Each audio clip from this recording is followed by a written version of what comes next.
So when you come to the variables here, you can add, as I showed earlier, by clicking on plus, you can add a variable and you can name it.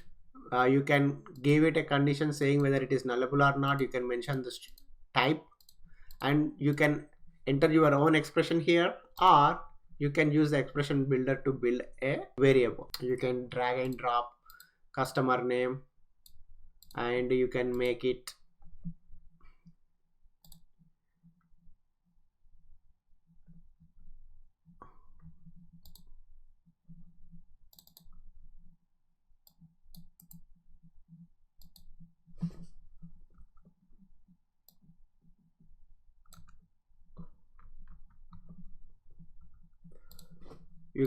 an uppercase. Then you can use that variable in any of your outputs. So it's up to you. So you can create as many variables as you want. Then you have your output table. So output table, you can have as many as you want. Just click plus to add a new output, and you can create, you have to give a name, or you can create join table from any of these. You can use one of these. So create join table from, and you can name this out1, and it will be created with all the columns as you can see them. And you can see it says the join table out1 linked with us1, so it will be linked with this one. So if you want something like that, you can do that. And then if you want to remove it, click on that, and into it will be removed. These are your output tables, and these names, these are the link names. You cannot change them here. If you want to change them, you have to come here and you can change it from here. And similar, you have the filter you have, and the same map settings you have. So when you click on them, you will get these options. These are pretty much same with any output. So let's look into each of these properties. The catch output reject, when default is false, you have the true value. When you select the true, what happens is all the output tables you have, and you have filter conditions. So whatever tables that have filter conditions doesn't satisfy, whichever data that doesn't satisfy these filter conditions, they all gets routed to the reject. Whichever output table you have for rejects, it will be routed to that. So it will concatenate all the results that doesn't satisfy all these conditions, then it will route it to here, output reject to true. So that's the catch output reject. Then you have catch lookup inner join reject. So if you see, we have inner join here. So whichever results that didn't satisfy this inner join will be routed to whichever output table you select to true. So now this will contain the rejects or the lookup inner join failure results to here, and along with the catch output reject. So usually you won't have both at the same, either that or this. You can have another output, and then you can define it there, this reject. So it's up to you, how do you want to capture those. Then we have the schema, whether you want to go with built-in or repository, you have both the options. But as we discussed, intermediate components should have built-in, not from the repository. Okay, so those are the options in the tmap settings. And then we have the regular filter. So you can have that. If you want to filter your data, you can define it there. So pretty much all the outputs will have the same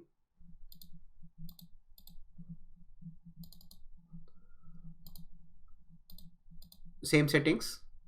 You can minimize those, you can minimize this, and then we have this reject, and select that true. Then if you see, we selected this temp storage. Even from here we can change that data directory path, and here we can select the maximum buffer size. Even we can do it here or the component properties. And then you see this option die on error. So if you selected this, if you get any issues with this component, it will fail the job. If you don't want that, and instead if you want to log it, then you can unselect it. So when you unselect, what happens, it will generate an output table called error reject, and where it will have the error message and error status. So you can do that. And so if you go and right click, it will show that new output. Okay, so those are the different options that you have in the tmap. And we have seen this storage directory, and in the advanced we have the maximum buffer size. tmap has very huge potential. You can do so many things in here. I can show you those all the things.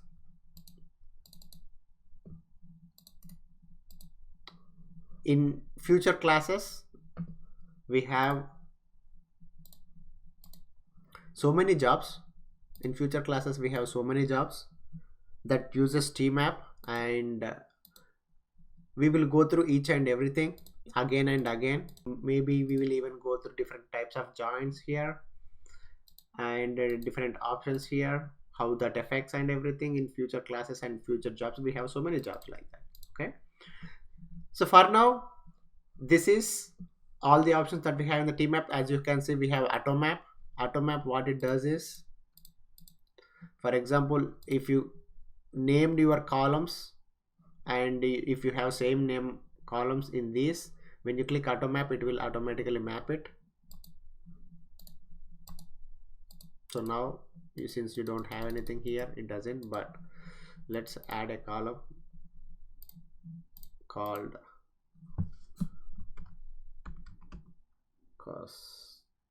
customer ID, and click on automap. As you can see, it picked the customer ID from the main table or the source input flow, then it auto-mapped it. Usually you don't do that.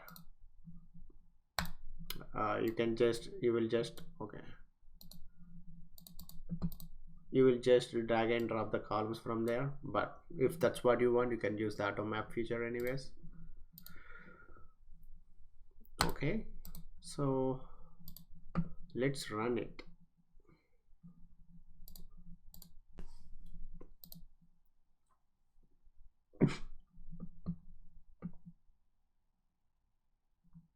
Okay, so we have 91 rows coming from here, 196 rows coming from here.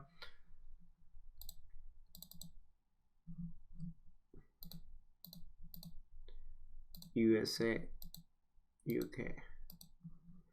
Okay, so looks like we have even number of records in all of them. Let's see what's going on, because I hardly think there are even number of records, but if they have, then wow. Output UK, open it.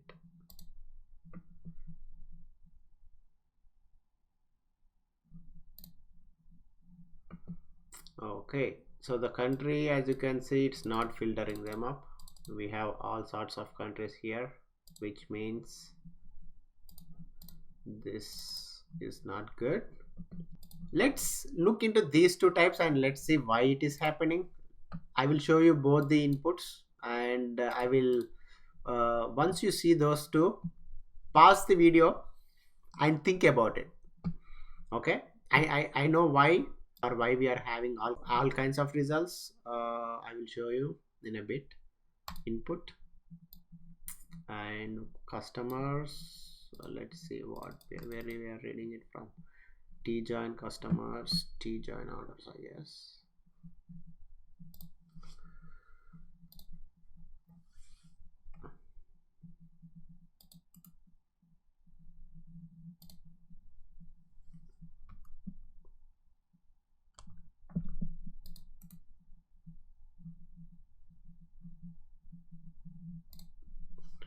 Okay, so we have our two data sets here. As you can see,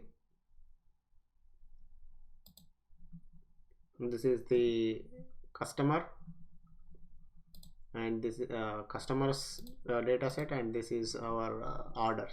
Okay, oops, pause the video and think why we are getting all kinds of weird results. So one thing you have to understand here is we are looking up into the orders table using the customers data, right? So do you think that's the correct order in the first place? Because so we are looking up using the customer ID and we are getting the order IDs. So for each customer we can have multiple order IDs, right? Don't you think so? So this should be our main table. This should be our lookup table because we want to look up our customer into the customer table and then we want to get that. So what we can do is turn this lookup, right click, set this as the main, then this will be converted into lookup. Now go here, it will be changed, and which one do I want? I want all the order IDs should be, I want all the order IDs because I don't want to,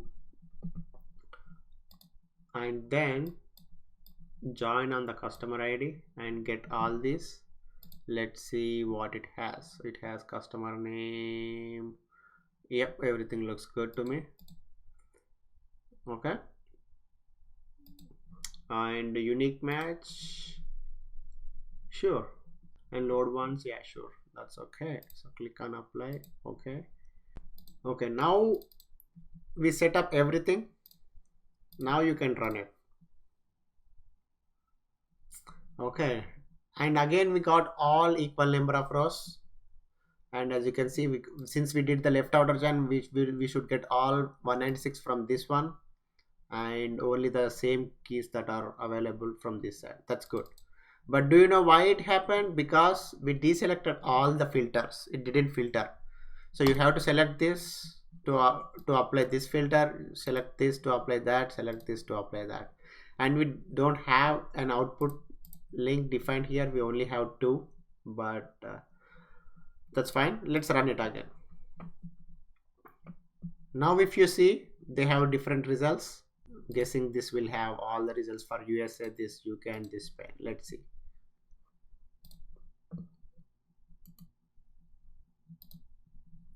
So if you see, the results contains only the country USA, and the other two, I guess, they contain results for UK and Spain respectively. So this is how you use TMAP to join and filter and reject different tables.